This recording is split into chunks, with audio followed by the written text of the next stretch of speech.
This man was a British Army officer known for his inspirational leadership at the Battle of Rorke's Drift. He was a Victoria Cross recipient, but did you also know that aside from the Zulu War, he fought in 2 other campaigns across the British Empire and was furthermore a wrestler? Today, we're looking at the life, campaigns, and most importantly, the medals of Gonville Bromhead.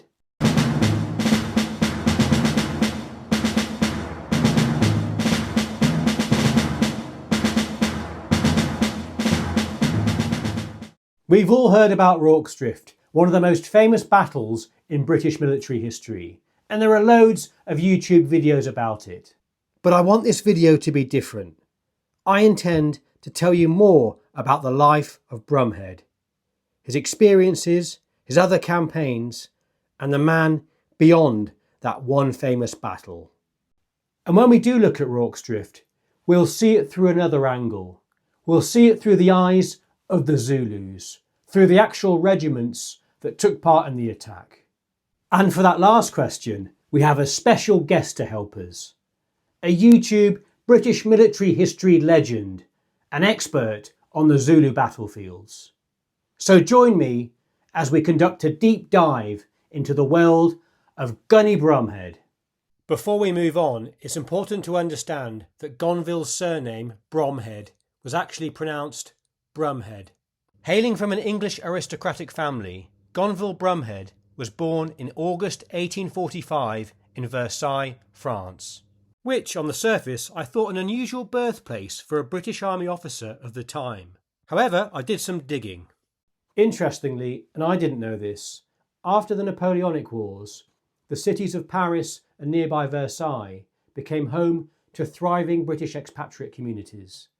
These were mainly made up of ex-diplomats and soldiers and their families who were living there due to the lower cost of living and the ability to make their pensions stretch a bit further. The young Gonville was the third of 4 sons of Major Edmund de Gonville Bromhead, who had served, depending on what source you read, as either a subaltern or lieutenant serving with the 54th Regiment at Waterloo, where he lost an eye. Bromhead's grandfather was a lieutenant general who had fought in the American Revolutionary War and was captured at Saratoga, whilst his great-grandfather served as an ensign under Wolfe at Quebec in 1859. His elder brother had also fought in the Crimea. In his childhood, Bromhead returned to England for his education, attending Thomas Magna School in Newark-on-Trent. His family home was at Thirlby Hall, near Lincoln in Lincolnshire. When coming of age as the third son with little prospect of inheriting the title, it was natural that he should pursue a career in the army. Accordingly, in April 1867, his father purchased him a commission as an ensign in the 24th Regiment of Foot. Bromhead would stay with that regiment throughout his career. He would be allocated to the 2nd Battalion, who were currently stationed in Burma. Interestingly, a month after he joined the 24th, in May 1867, 5 members of his overseas battalion, who were currently serving in Burma, would be awarded Victoria Crosses in the distant Andaman Islands as part of a heroic rescue party. One of that number would later meet his end at Isand Luwana. The 2nd Battalion 24th served in Burma from 1865 until the end of December 1868. Upon leaving Rangoon, the battalion travelled in detachments by wings to Madras, en route to Secunderabad. After a journey that included travel by train and a 29-day march across country, they arrived at Secunderabad and were stationed there until their return to Britain in November 1872. In February 1872, the battalion was issued with a newfangled Snider rifle. A good shot. Bromhead would have no doubt relished testing out this new rifle. It's possible that Bromhead joined the battalion in India in very late 1868 or 1869, unless he remained at depot in England for a longer period. Records also note a large draft of replacements, including a lieutenant, joining the battalion in Secunderabad in January 1871, so it is possible that Bromhead was among that group. Bromhead would be promoted to lieutenant in October 1871 and would hold that rank until Rorke's Drift in January 1879. Returning to Britain, the battalion would serve in various garrison roles In November 1873, they received the Martini Henry rifle. Initially based at Aldershot, the battalion would later serve at the Citadel in Dover from 1875 to 77, then leaving in June of that year to Chatham. In January 1878, the battalion was put on alert by telegraphic despatch from Horse Guards to be held in readiness to embark for the Cape. In February, the battalion left Chatham on 2 special trains bound for Portsmouth, where they embarked on Her Majesty's troopship Himalaya, bound for South Africa. Lieutenant Gonville Bromhead is confirmed as embarking with the battalion on this ship. Gunny, as he was known to his fellow officers, was a keen cricketer, boxer and even wrestler. I would have thought that those last 2 hobbies would have had more participation from other ranks than officers in those days, but maybe not. Perhaps that's why he was so popular with not just his fellow officers, but also his soldiers as well. Arriving in the last period of the 9th Cape Frontier War, his company, along with the battalion, saw some action conducting sweeps in the scrubland during mopping up operations conducted against the Xhosa on the Cape frontier. The conflict was fought in rugged, mountainous terrain like the Amatola Hills and dense bush, which made movement and visibility difficult. The climate added to the hardship: hot, dry summers and cold, wet winters. Supply lines were poor and troops often suffered from hunger, disease and exhaustion.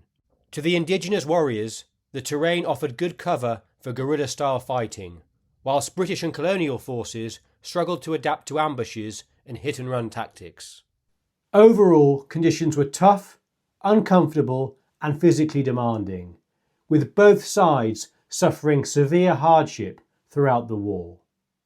During one skirmish involving another regiment, the 90th Foot, 15 British soldiers were killed. The overall casualties for the war from the British side were 60 Europeans and 133 native allies killed. During a skirmish, the company commander, Captain Godwin Austin, was accidentally shot by one of his own troops, possibly a negligent discharge. There were no safety catches on the Martini Henrys back in those days. Being sent home to recover to England, Bromhead was now in charge of B Company. With the conflict wrapping up, both battalions of the 24th Regiment would be redeployed to Natal. For his service, Bromhead would have received the original clasp 1877-8 to a South Africa medal. This would have then been adjusted to 1877-8-9 to include his future service in the Zulu War. Interestingly, 7 variations of the clasp were manufactured with different year combinations. Originally, it had been planned to use different tribal names in the clasp to recognise fighting against these groups, but the War Office didn't understand the tribes, chiefs or territories, so just settled on years instead. The medal was also seen as a South Africa General Service Medal, so it was decided to use the same design and ribbon as the earlier 1850s version, just replacing the date of 1853 with the Zulu shield and crossed assegais at the bottom of the reverse. With the outbreak of the Zulu War in January 1879, Bromhead would have nearly 12 years soldiering experience under his belt. B Company were tasked with defending the mission station located on the border between Natal and Zululand. The main facilities at this location, Rorke's Drift, were a storehouse, a hospital and ponds. The ponds would be located at the nearby Buffalo River. By this time, within the regiment, Bromhead was seen as warm-hearted and affectionate by his men, rather than the snooty Michael Caine version in the movie Zulu. Aged 33 at Rorke's Drift, he was described as 5 foot 10 inches tall and powerfully built. The author Mike Snook describes Bromhead as an experienced regimental officer with recent combat experience. Although confident in the confines of the officers' mess, Bromhead could be shy and retiring when dealing with unfamiliar people or circumstances. This would only be exacerbated once he became famous. Left in command of B Company at Rorke's Drift on the 22nd of January 1879, Bromhead's quiet, perhaps plodding military career would reach its date with destiny. So we've all heard about the Battle of Rorke's Drift, and of Bromhead and Chard's exemplary leadership. But I've always been curious to understand more about their fearless opponents who for hours on end relentlessly attacked the British position, enduring fearsome casualties and showing remarkable courage and endurance. Who exactly were the Zulus at this fight? Where were they from? How did they organise their regiments? Did they have any formal training? And what tactics did they use? To help us answer these questions, there's only one man I can think of with incredible expert knowledge of the Zulu War. The OG and Iron Duke of British military history content creators, Chris Parkinson from the Redcoat History Channel. Chris joins us on location from Rorke's Drift.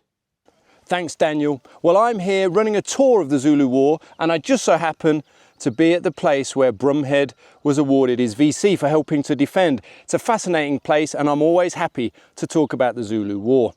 Now, who were the Zulu Warriors? When we think of them, we see these young, fit, superhuman super warriors, don't we? Out fighting and out thinking the British. But the reality is perhaps a little bit more nuanced, a bit more complicated. So it's worth remembering that the Zulu Warriors were not full-time professional soldiers in the way the British Army were. They were more like a part-time militia. They would be called up by the king as and when needed.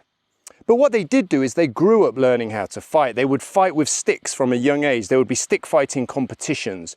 Not only that, but they would learn to hunt. And then when they came of age, when they were no longer boys, they would be formed into regiments based on their age range. So you would be in a regiment with guys of the same age as you, which meant you could mature as warriors together. So who exactly did Bromhead fight here at Rorke's Drift? Well, it was the Undi Corps, which was basically the reserves from Isandlwana, the loin in terms of the horns of the buffalo. They were mad that they hadn't had a chance to whet their spears, to get glory and to capture booty and cattle at Isandlwana. So they came here. It was different regiments. There was 4 different regiments. There was the Udloko, Utulwana and Indlondlo Amabuto, which is the name for regiments. These were mainly older married men in their 30s and 40s. But there was also the younger Indluyengwe Ibuto. In total, there was perhaps 4,000 men in the reserve. Of particular interest to me is the Utulwana regiment. Why? Because that was the regiment of King Hetswayo himself. As married men, they would have worn the Isinhoho, a black ring bound into their hair. They cut their teeth fighting as in the Zulu Civil War of 1856, but that was a long time ago and they had been rusty fighting in anything like a major battle. It was the youngest regiment though, the Indluyengwe, who launched the first attack here at the mission station. They came around the mountain and they came charging towards the storehouse there, but they took very heavy rifle fire and they were forced to swerve around the hospital to the front where they continued their attack. I can't help but think the older regiments were more sensible. They waited to see how the Indluyengwe got on before committing themselves to the attack. So who was in charge here at Rorke's Drift for the Zulus? Well, originally in command of the Undi Corps had been a man named Chief Zibebu, but he injured his foot and he was replaced by the king's half-brother, Prince Dabula Manzi. Now, they were breaking the king's orders. They crossed into British-administered Natal, which they'd been told specifically not to do. So Dabula Manzi, hoping that as the king's brother he'd get away with it, took command and he tried his best to manage his forces here. But it wasn't really to be. Part of the problem, one of the main reasons the Zulu were not able to capture this post, as well as the incredible bravery of men like Bromhead, of course, was the fact that there was no decent command and control. The men were fighting in penny packets. They didn't really know their commander's intent. And when you're trying to storm a very heavily defended compound like this, you need to know what your orders are, and they just didn't. So unlike on the day of the battle, it's now pissing it down with rain. So we'll try and make this quick. I'll wrap up soon. Over 350 Zulu dead were discovered after the battle. It was a sign that they'd suffered very, very heavy casualties. They probably dragged more dead bodies off with them. It was a great victory for the British, thanks to the bravery of men like Lieutenant Bromhead, Lieutenant Chard, Privates Hook and Hitch, Colour Sergeant Bourne, and all the rest of them. They'd done an incredible job. But I can't help but think maybe with better command and control and more coordinated attacks, the Zulus probably could have won here. But that's a story for another day. For now, back to you and what happened to Bromhead for the rest of his career.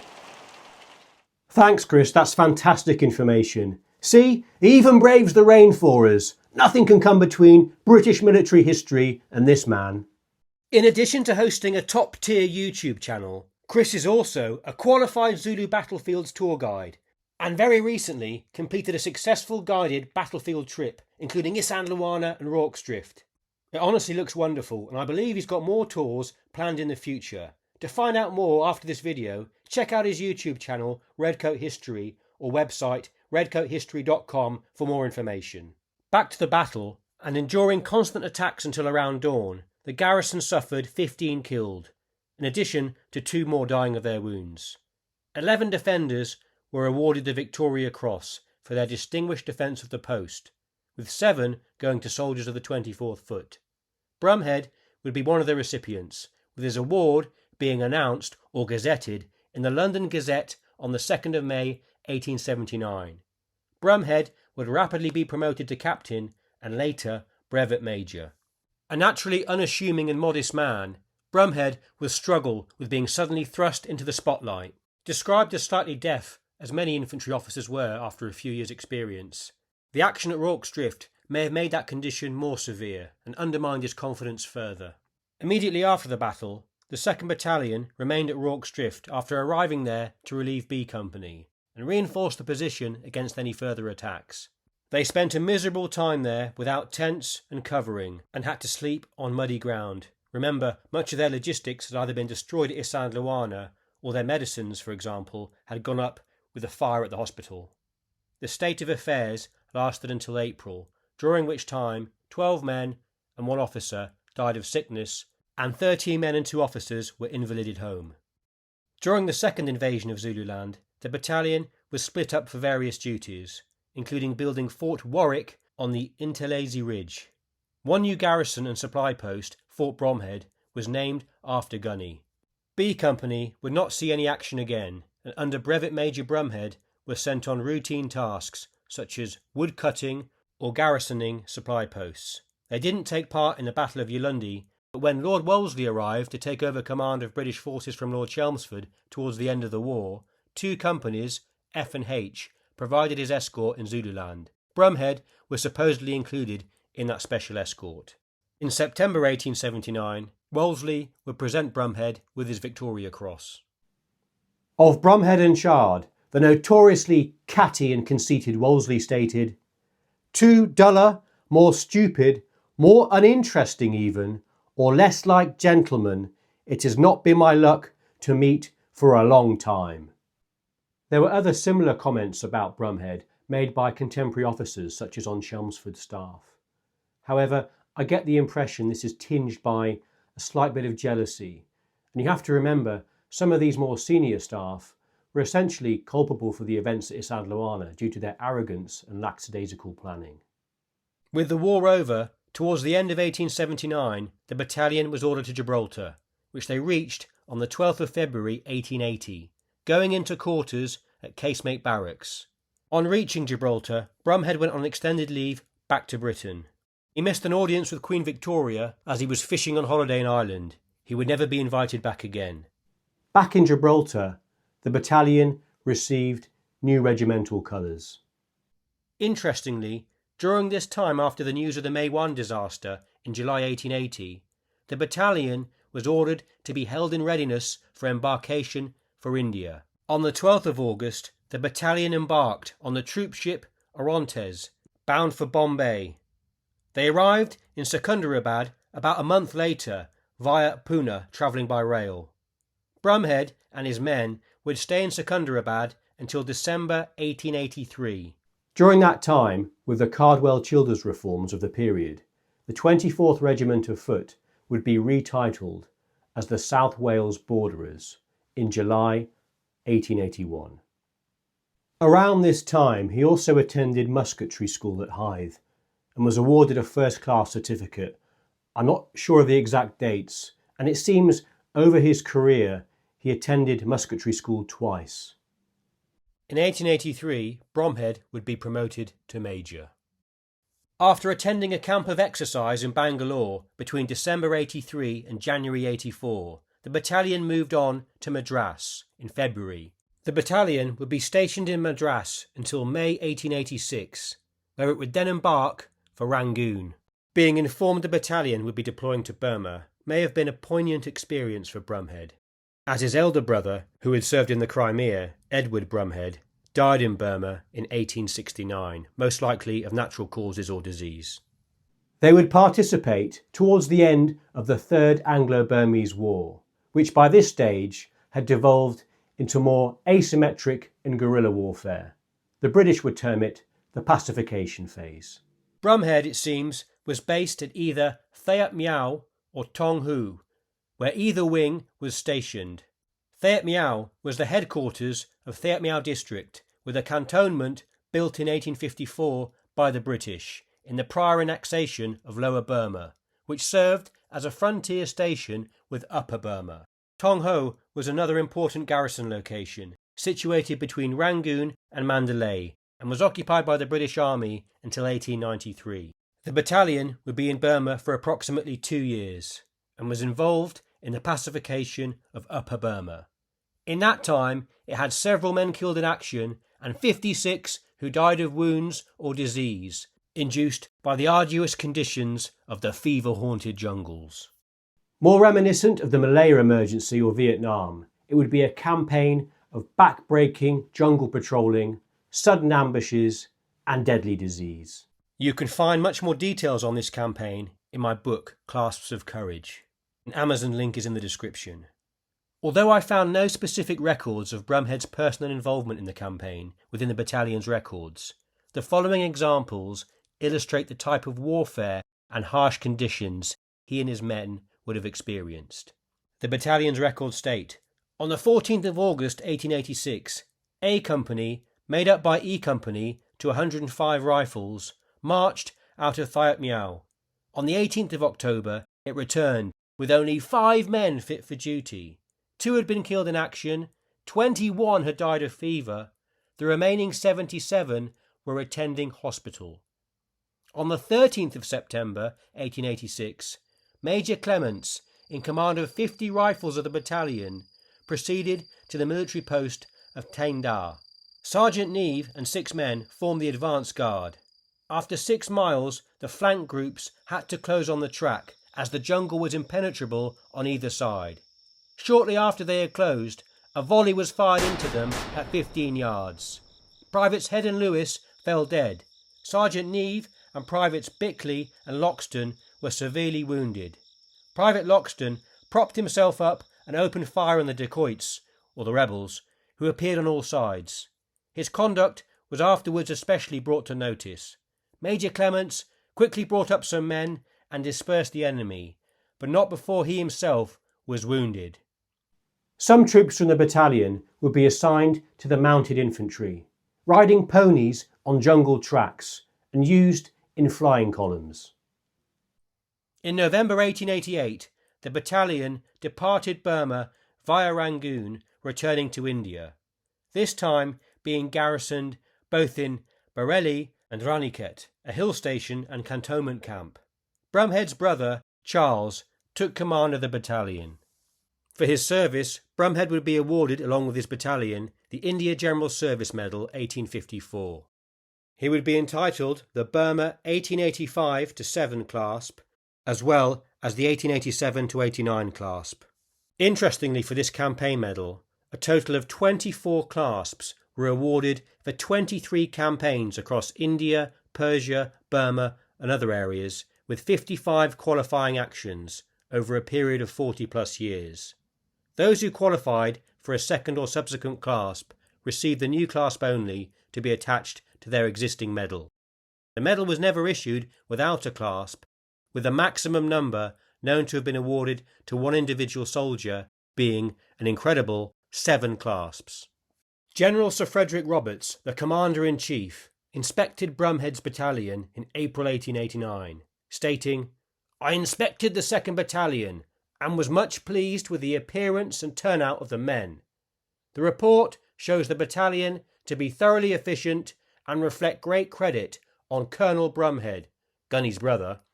The conduct of the men has been good and is considerably improved since last year. Great care and attention are paid to the regimental institutions, and the comfort and welfare of all ranks are well looked after." Over the course of October and November 1890, the battalion left Raniket to be stationed in Camp Debara in Allahabad. Here, In February 1891, Bromhead would sadly succumb to typhoid fever. He was buried at the New Cantonment Cemetery. His estate was valued at £2,235 and 8 shillings. On hearing the news, the Commander-in-Chief, Fred Roberts, messaged the battalion, stating, "Please let all ranks know of the South Wales borderers how much the Chief sympathises with the men on the loss of Major Bromhead, VC, who behaved with such conspicuous gallantry at Rorke's Drift, and so well supported the reputation of his distinguished regiment." Therefore, for Bromhead's medals, we have Victoria Cross, South Africa Medal, and India General Service Medal 1854. Be sure to check out Redcoat History's channel. Thanks for watching, and I'll see you in the next one.